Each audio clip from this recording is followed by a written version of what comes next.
3 disturbing horror stories about getting paid to stay. 1. The offer, he didn't explain anything.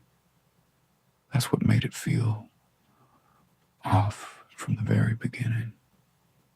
I met her in the hallway outside my apartment late one evening. I had seen her before. She lived a few doors down, but we had never spoken. She didn't smile, didn't introduce herself. She just stood there, waiting, like she already knew I would stop. Then she held out her hand. There was a $5 bill between her fingers. "I'll give you this every night," she said calmly. "If you stay in your room." I remember thinking I misheard her. "That's it?" I asked. "Just stay in my room?" She nodded once. No questions, no leaving, just stay inside.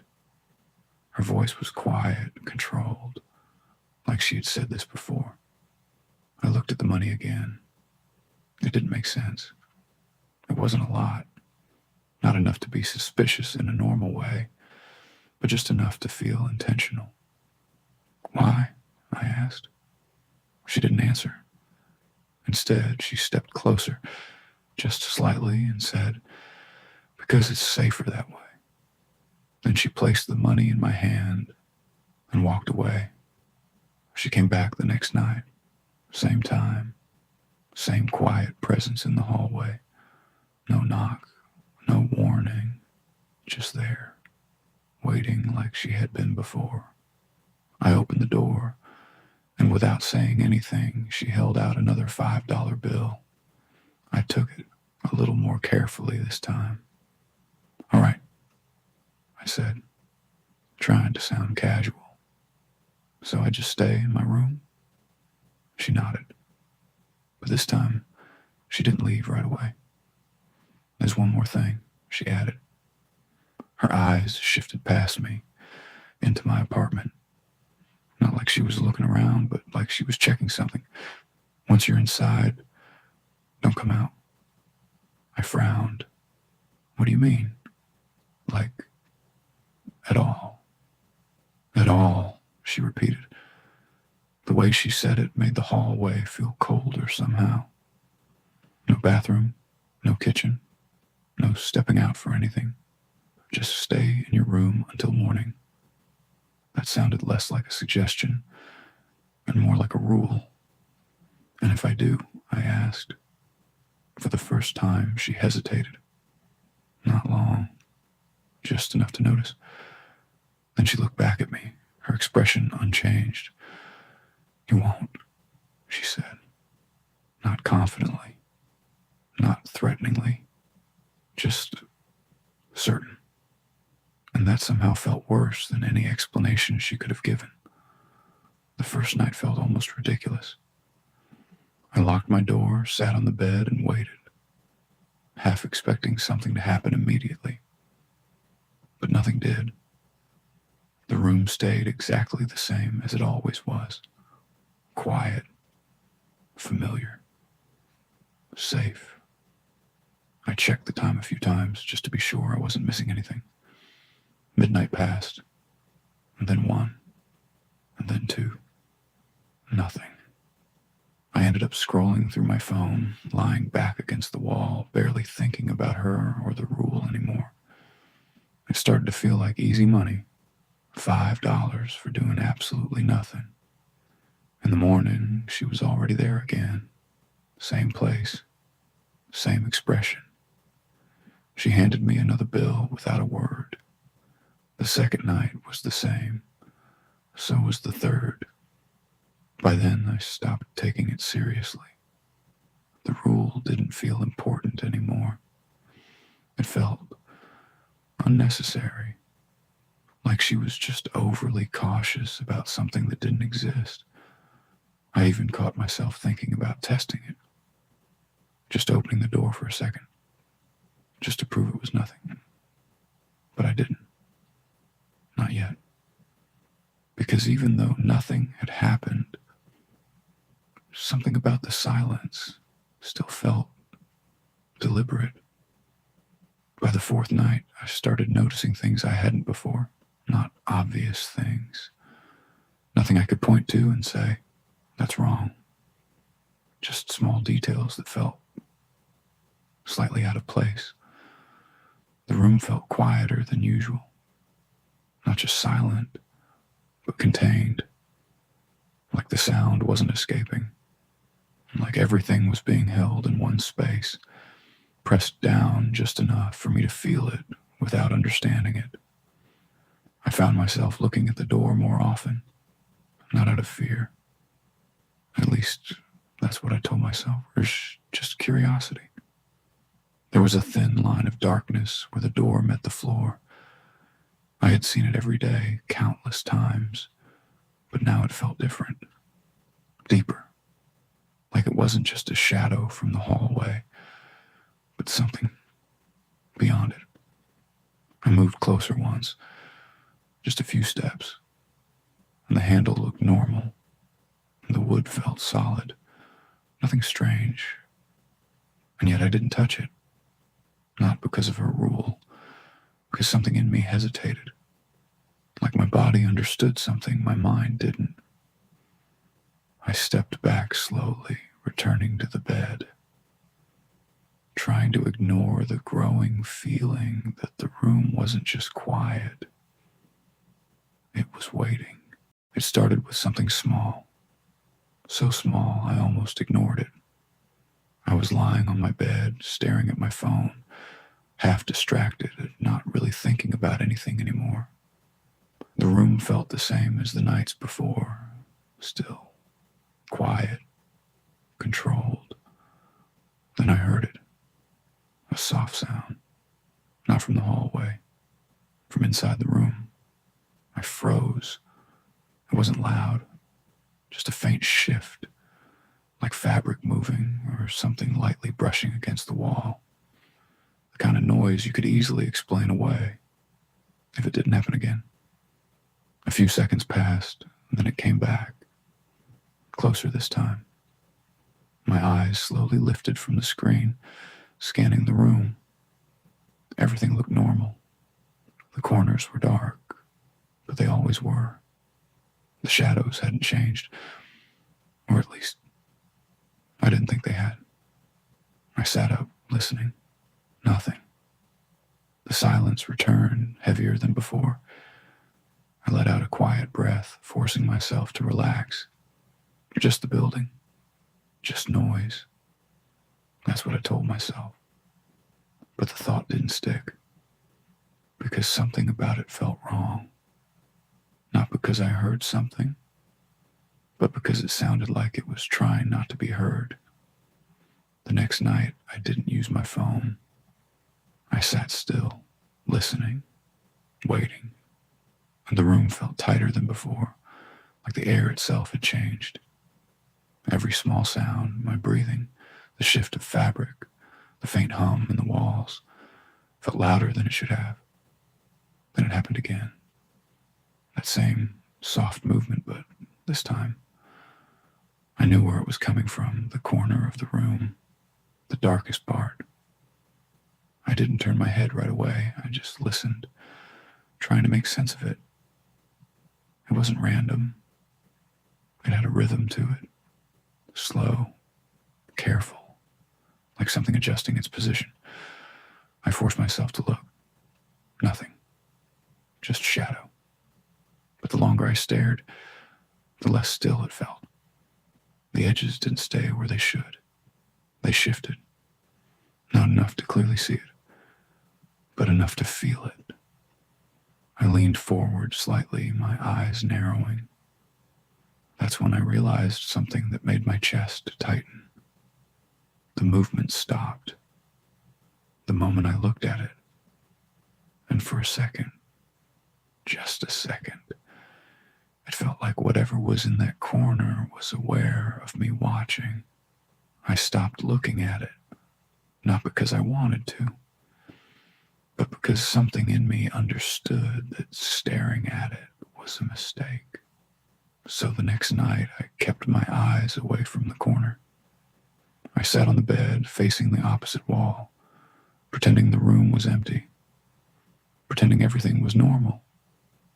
The sound came again, soft, controlled, but this time it didn't stop. It moved.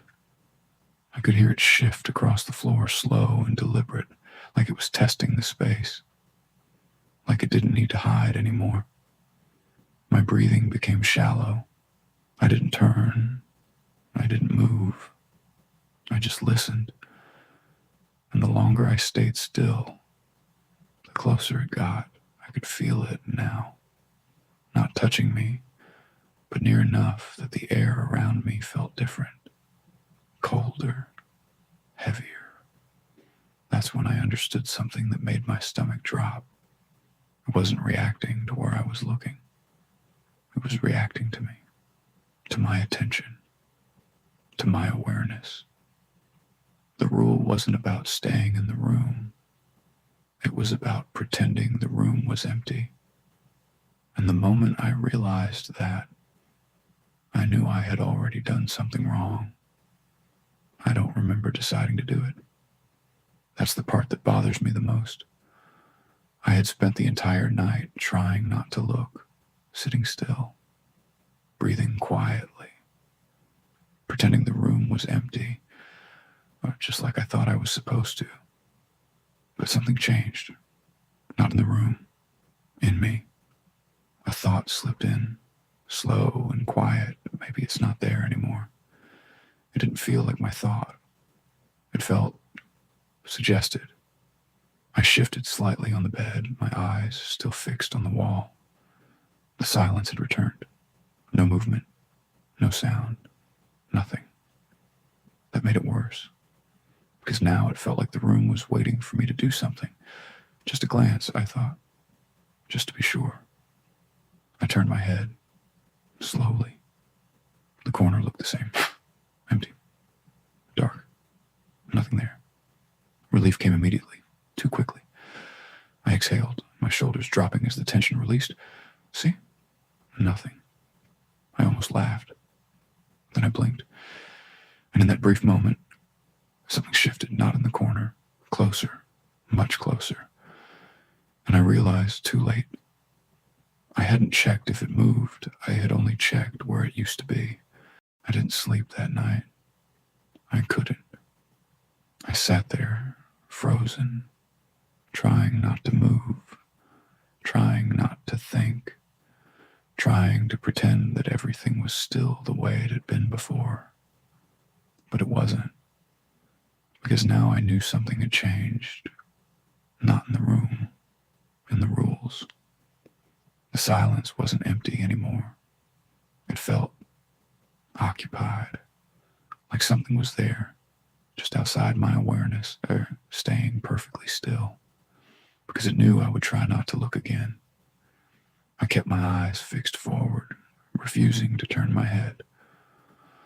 But the feeling didn't go away. It grew, slowly, until it felt like someone was standing right behind me, close enough that I could almost feel their breath. That's when I understood something I hadn't before. It was never trying to hide from me. It was teaching me how to ignore it, letting me believe I was safe, as long as I followed the rule. Because the rule wasn't protecting me. It was keeping me still, keeping me quiet, keeping me from noticing that it wasn't trapped in the corner anymore. And whatever it was, it had already moved closer. I don't remember when the night ended. At some point, the silence changed. Not because something moved, but because it felt like something had finished. The air in the room became lighter. The pressure was gone. Carefully, slowly, I let myself breathe again. Morning, I didn't turn around. Not right away. I stayed sitting on the edge of the bed, staring at the wall, waiting for any sign that it was still there. Nothing. Just quiet. Eventually, I stood up. My legs felt weak, like I hadn't moved in hours. I forced myself to walk toward the door, every step deliberate, controlled. I opened it. The hallway looked normal, too normal. She was already there, standing exactly where she always stood. She held out the $5. I took it without speaking. For a moment, neither of us said anything. Then quietly, she asked, "You stayed in your room?" I nodded. She studied my face a little longer than usual. Then she gave a small, almost imperceptible nod. "Good," she said, and turned to leave. I watched her walk away, then slowly turned my head back toward my room. The corner looked empty, but something in me knew. I didn't leave with the night.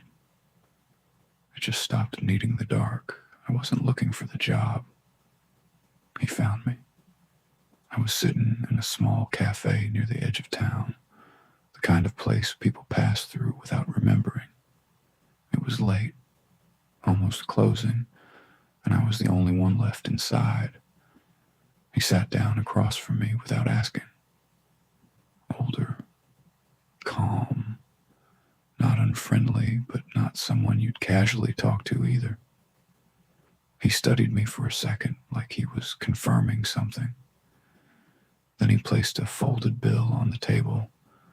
$20. "I need someone to watch my house tonight," he said. Just like that. No introduction, no explanation. I glanced at the money, then back at him. "Watch it how?" I asked.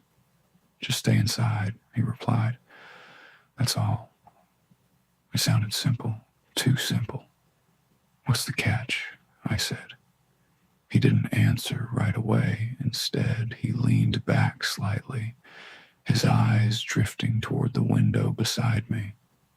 "Don't leave," he added, "no matter what you hear." There was something about the way he said that. Not dramatic, not threatening, just certain. I looked at the money again. $20 for one night. It didn't feel like much, but it felt like enough to say yes. He didn't give me keys. That was the first thing that felt wrong. We drove there together. His car, quiet the entire way. He didn't try to make conversation, didn't explain anything about the house or why he needed someone to watch it. He just focused on the road like this was something routine. When we arrived, he parked across the street. Not in the driveway, not even close. "From here," he said, gesturing toward the house. "You going alone?" I frowned. "You're not coming with me?" He shook his head. "No." That was it. No reason. Just no. The house looked normal, small, dark, no lights inside. He handed me the key then, just one. "Lock it behind you," he said. "And then what?" "Stay inside until morning." I hesitated. "That's it." He looked at me for a moment longer than necessary, then added quietly, "Don't look out the windows." The way he said it made me pause, not because it sounded like a warning, but because it sounded like something I was expected to forget, right when it mattered most. I didn't think much of it at first. Don't look out the windows? It sounded like one of those unnecessary rules people make up to feel in control, like locking a door twice or checking the same thing over and over again. Still, the way he said it stuck with me. Not loud, not urgent, just specific. I stepped inside, closed the door behind me, and turned the lock. The click echoed a little too clearly in the empty house. For a moment, I just stood there, listening. Nothing.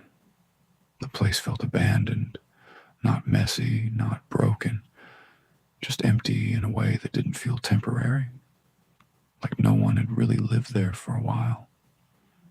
I set my bag down and walked slowly through the hallway, glancing around. Everything looked normal. And then I noticed something. The windows. All of them had curtains. Thick ones. Pulled completely shut.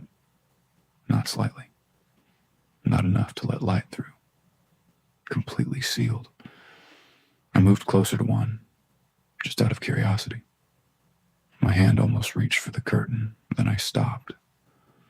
Not because I remembered the rule, but because something in me felt like I was about to do something I shouldn't even consider doing. So I stepped back and left the curtains exactly as they were. The first few hours were quiet. Too quiet. I walked through the house slowly, checking each room, not because I was told to, but because it felt wrong not to. The place wasn't large. A narrow hallway, a small living room, a kitchen that looked untouched. Everything was in order, nothing out of place. And yet, something felt off. Not in a way I could explain, just a constant sense that I was somewhere I wasn't supposed to be. I tried to ignore it. I sat down on the couch, pulled out my phone, and scrolled through messages I wasn't really reading. Every now and then, I'd glance around the room, listening for anything unusual. Nothing. No sounds from outside, no cars, no voices, just silence. After a while, it became almost convincing. Maybe this was exactly what it looked like. A simple job. Sit, wait, leave in the morning. Easy money. I leaned back, letting my shoulders relax for the first time since I arrived. But even then, I couldn't shake the feeling that the silence wasn't empty. It felt like something was holding its breath, waiting for something to begin. It started with a reflection. I didn't notice it right away. I was sitting on the couch, staring at my phone, letting the silence stretch out around me. The house felt the same, still heavy, like it was holding something back. Then something shifted. Not a sound. A change in the room. I looked up. At first, I thought it was just my eyes adjusting. The lighting felt slightly different, like something had altered the balance of shadows in the room. Then I saw it. A faint glow, soft, distant, coming from the direction of one of the windows. I frowned. That didn't make sense. The curtains were closed, completely sealed. No light should have been coming through. I stood up slowly, my eyes fixed on the wall where the glow was reflecting. It flickered, not like a passing car, not like headlights. It was steady, present. I took a step closer, and then another. The closer I got, the clearer it became. The light wasn't coming into the house. It was coming from outside. And something about the way it moved made one thing painfully clear. It wasn't just light. It was coming from something that was standing right outside the window. I didn't pull the curtain. Not at first. I just stood there, watching the light shift against the wall, trying to convince myself it was something normal. A street lamp, a passing car, anything that made sense. But it didn't move like either. It stayed, steady, deliberate. I took a slow breath and leaned slightly closer to the window, just enough to see the faint outline through the fabric. And that's when I noticed it. A shape, barely visible at first, then clearer.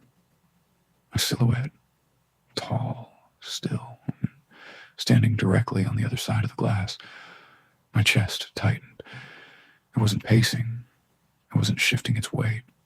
I wasn't doing anything a normal person would do. It was just there, facing inward, facing the house, facing me. I froze, my hand hovering near the curtain. Every instinct told me to pull it back, to confirm what I was seeing, to prove it was nothing. But something deeper stopped me, because the way it stood there, so still, so patient, made one thing feel unmistakably true. It wasn't trying to get in. It was waiting for me to look at it properly. I stepped back from the window, slowly, carefully, like any sudden movement might change something I didn't fully understand yet. My eyes stayed on the curtain, on that faint outline pressing against the fabric from the outside. Still there, still not moving. I forced myself to turn away, just for a moment, just to break whatever was happening. My gaze landed on the TV screen across the room, black, turned off, reflecting just enough of the space behind me. And that's when I saw it again, the silhouette. But something was wrong. The angle didn't match. The figure wasn't outside anymore. In the reflection, it was inside the room, standing behind me, closer than before. My breath caught, my body locking in place as my mind tried to process what I was seeing. I didn't turn. I couldn't. Because if the reflection was right, then whatever was outside the window wasn't what I should have been worried about. The silhouette in the screen didn't move, didn't react. It just stood there, watching. And for the first time, I understood something that made everything worse. Looking outside wasn't the danger. It was noticing that it was already inside. I kept my eyes on the reflection. I didn't turn around. Every part of me wanted to, but something deeper held me still. Like moving would confirm it. Like turning would make it real in a way I couldn't undo. In the TV screen, the figure didn't move. It just stood there, close, too close. I could make out more now, not details, not a face, but the shape of it, the way it leaned slightly forward, the way its outline didn't quite match the space it occupied, like it didn't belong to the room. I swallowed hard, forcing myself to think. The curtain, the silhouette outside, and then this. They weren't the same, or worse. They weren't separate. My mind tried to connect the two, but the logic didn't hold. Because if something was outside and something was inside, then which one was real? And why did they both feel like they were looking at me? That's when something shifted. Not in the reflection. Behind me. A faint change in the air. Subtle, but undeniable. And in that moment, I understood something that made my chest tighten. I wasn't standing between two places. I was standing between two sides of the same thing. I stopped thinking about the figure, not because it was gone, but because something else felt more important. The house. There was something wrong with it. Not broken, not abandoned, just aware. I could feel it now in a way I hadn't before. In the walls, in the floor beneath my feet, in the silence that wasn't really silence anymore. It wasn't empty. It was holding something. Or maybe it was part of it. I looked around slowly, taking in the room again. The furniture hadn't changed. The layout was the same. But the space felt different, like it had shifted slightly when I wasn't looking. Then I noticed it. The window. The curtain was still closed, but the glow was gone. The silhouette outside had disappeared, and somehow that made it worse, because the reflection in the TV screen hadn't changed. The figure was still there, still inside, still watching. A cold realization settled in, quiet and heavy. I hadn't been hired to watch the house. I had been hired to stay inside it, to be present, to be seen, because whatever this place was, it didn't just exist. It needed someone in it. I don't remember falling asleep. I don't even remember the night ending. At some point, the tension just stopped. Not suddenly. Not like something left. More like something decided it was done. The house felt different again. Lighter. Empty. Like it had gone back to normal. Carefully, I turned my head. The room was exactly as it had been when I arrived. No movement, no shadow, no presence. The TV screen reflected only me, alone. I stayed there for a long time, just to be sure. Then I stood up. My body felt stiff, like I hadn't moved for hours. I walked to the door slowly, unlocked it, and stepped outside into the morning light. He was already there, standing across the street, exactly where he had dropped me off, watching. I walked toward him, trying to read his expression. He didn't smile, didn't ask if I was okay. He just held out the money. Another 20. I took it. For a moment, we stood there in silence. Then he asked quietly, "You stayed inside?" I nodded. His eyes lingered on me for a second longer than necessary. Then he gave a small nod, almost satisfied. "Good," he said, and turned to leave. I watched him walk away, and slowly looked back at the house. The curtains were still closed, but now I understood something I hadn't before. It wasn't empty when I left. It just didn't need me anymore. I didn't go looking for her. She found me. It was late, past midnight, when I heard a knock at my door. Not loud, just enough to pull me out of whatever I was doing. I remember checking the time first, thinking it had to be a mistake. No one knocks that late. I opened the door anyway. She stood there, completely still, like she had been waiting. I didn't recognize her. She didn't introduce herself. Instead, she reached into her pocket and held out a small, folded bill. $7. Exactly 7. "I'll pay you this every night," she said calmly, "if you sit in the dark." I frowned, thinking I misheard her. "The dark?" She nodded once. No lights, no screens, no glow. Her voice was steady, almost practiced. I glanced at the money again. It wasn't random. It didn't feel random.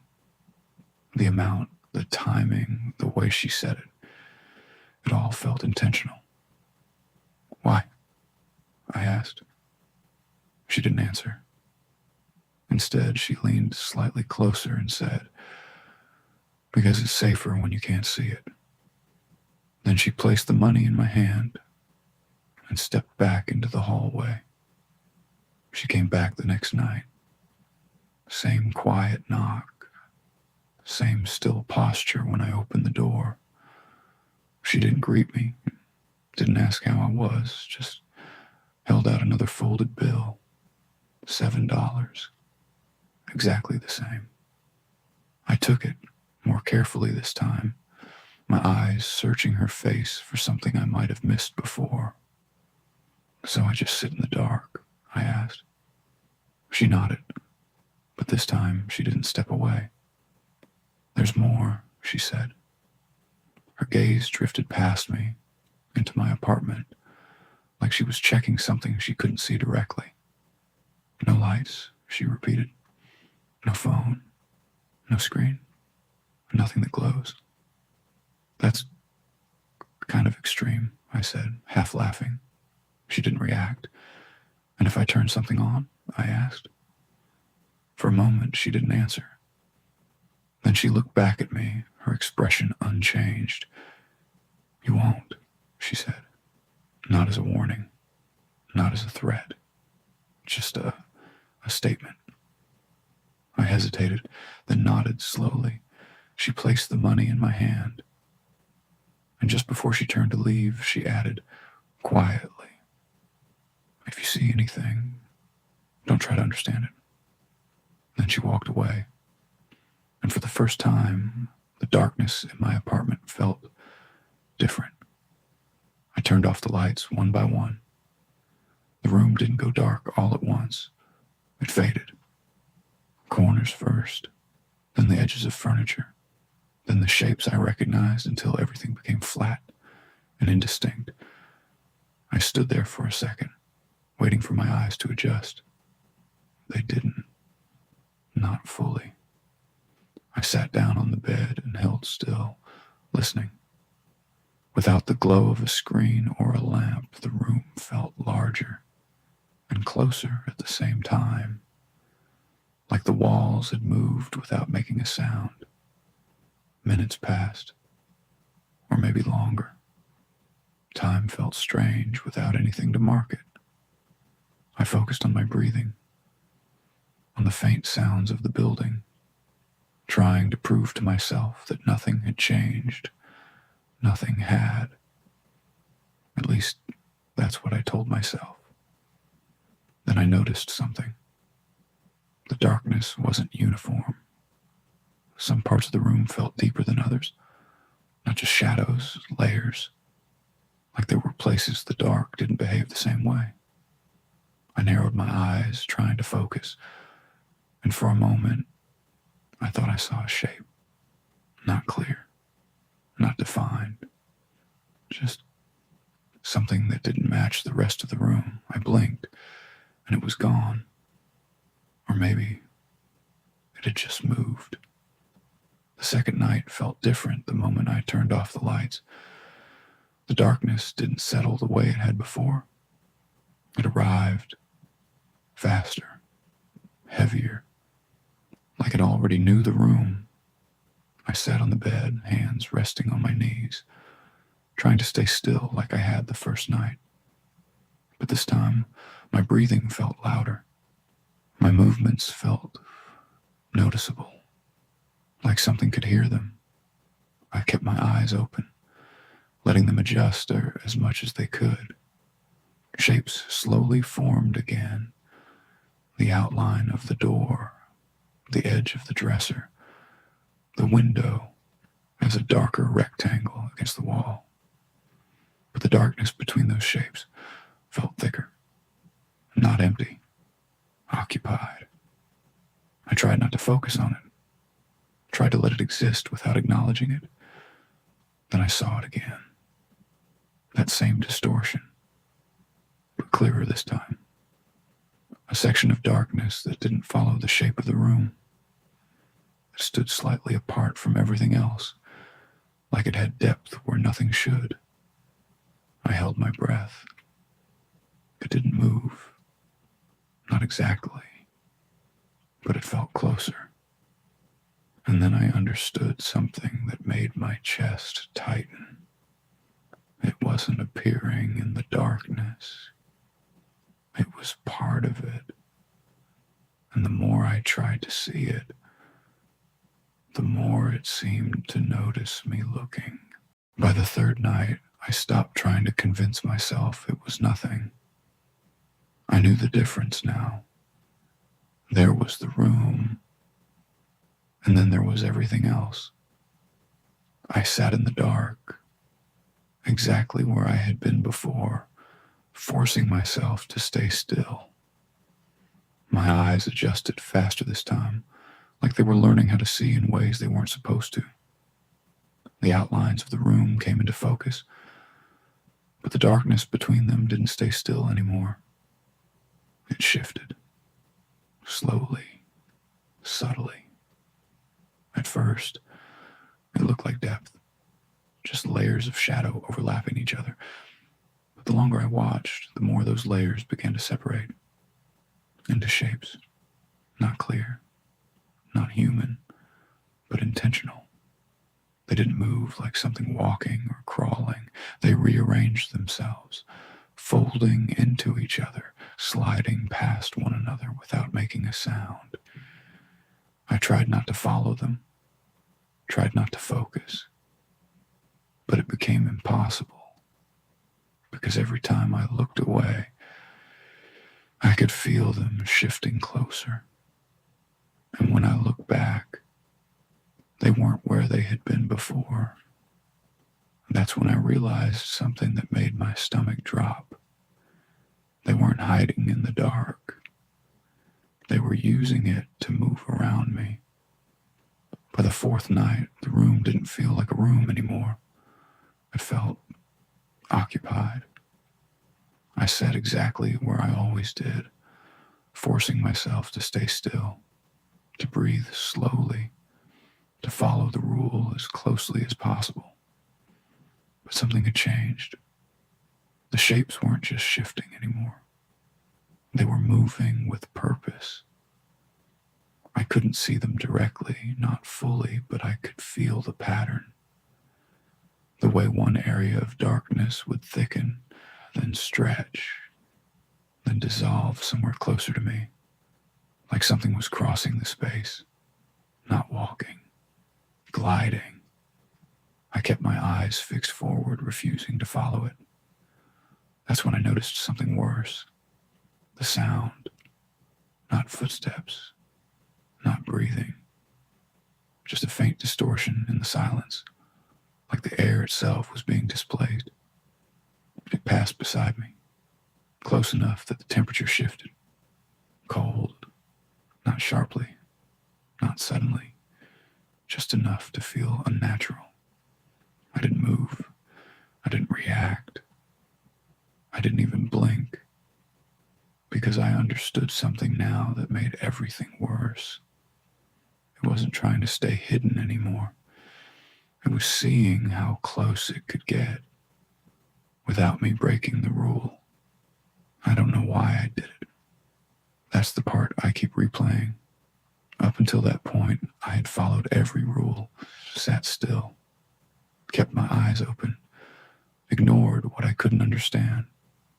But something changed. Not in the room, in me. A thought slipped in, quiet and almost reasonable. If I can see it, maybe I can understand it. It didn't feel like my thought. It felt placed there. I shifted slightly on the bed, my hand moving toward my phone without me fully deciding to do it. Just a second, I told myself. Just enough light to see what's actually there. My fingers hovered over the screen. The room felt still again. Too still. Like everything had stopped at once, waiting. I turned the phone on. The screen lit up. Soft. Dim, but enough. And for a single moment, I saw it. Not as a shadow. Not as a shape. But something real. Standing right in front of me. Closer than anything had been before. Its form didn't match the room. Didn't match reality. And the moment the light touched it, it reacted. Not by disappearing, but by turning toward me. The moment the light touched it, everything changed. It didn't disappear. It didn't fade. It moved. Fast. Not like something stepping forward. Not like anything I could follow with my eyes. One instant, it was in front of me. And the next, it was somewhere else. Too close. I dropped the phone. The light spun across the floor, flashing briefly against the walls before settling face down, leaving only a faint glow bleeding out from beneath it. Darkness rushed back in. But it wasn't the same anymore. Now I knew what was in it. I stayed frozen, my heart pounding so loudly I was sure it could hear it, because something else had changed. The room wasn't quiet anymore. There was movement everywhere. Not loud, not chaotic, controlled, coordinated, like the darkness itself had reacted to the light. And now everything inside it was shifting, adjusting, responding. And then I felt it, right in front of me, close enough that the air felt wrong again. Except this time, it wasn't just passing by. It had stopped, because I had broken the rule, and whatever had been watching from the dark was no longer pretending to stay hidden. I didn't reach for the phone. I didn't move at all. The faint glow from the floor was enough to remind me of what I had seen, but not enough to show me where it was now. That was worse, because now I knew it could move, fast, and I had no idea where it had gone. I kept my eyes forward, forcing myself not to search for it, not to track it, not to acknowledge anything in the room beyond what I absolutely had to, because something in me understood now. Seeing it wasn't the mistake. Letting it know I could see it was. The silence returned, but it wasn't empty anymore. It felt structured, like everything in the room had settled into new positions. Around me, I tried to slow my breathing, to steady my thoughts, to convince myself that if I stayed still long enough, it would go back to how it was before. But that thought didn't hold, because I could feel it. Not in front of me, not behind me, everywhere. And then it became clear. There wasn't just one. There never had been. The darkness wasn't hiding something. It was made of them. I don't remember when the night ended. At some point, the pressure just lifted. Not suddenly, not like something left. More like everything stopped needing to hide. The room felt normal again. Or at least close enough to normal that I could pretend. I stayed still for a long time, waiting for any sign that something was still there, listening for movement, watching for shifts in the dark. Nothing. Just silence. Carefully, I reached for the phone and turned it over. The screen lit up again, soft and harmless, like it had been the night before. There was nothing in front of me, no shapes, no distortion, no presence.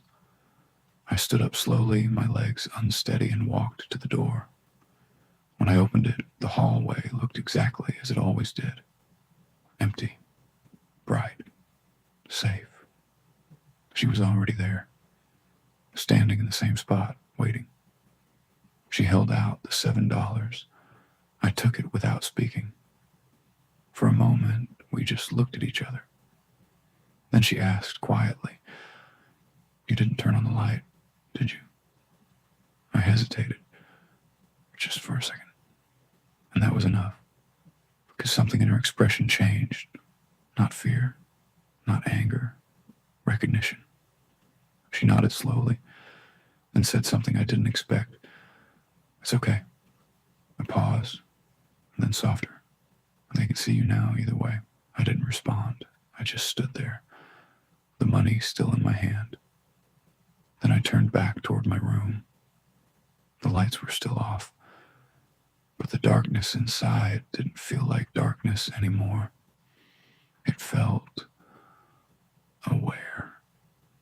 And for the first time, I understood. It wasn't about staying in the dark.